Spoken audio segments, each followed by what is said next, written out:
தஞ்சாவூர் கொள்ளிடம் ஆற்றில் அளவுக்கு அதிகமாக மணல் அள்ளப்படுவதை தடுக்க வலியுறுத்தி பொதுமக்கள் மாவட்ட கலெக்டர் அலுவலகத்தை முற்றுகையிட்டனர்.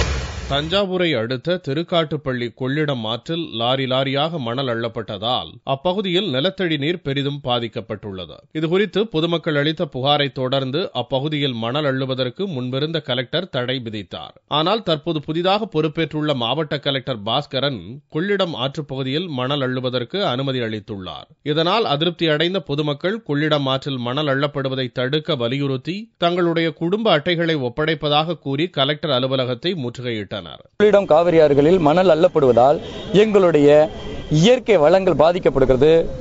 இன்னொன்று, எங்களுடைய விவசாய நிலம் முற்றிலும் பாழ்படுகிறது. பள்ளிக்கூடத்திற்கு செல்லக்கூடிய பிள்ளைகள் முதற்கொண்டு அனைவரும் பாதிக்கப்படுகிறார்கள்.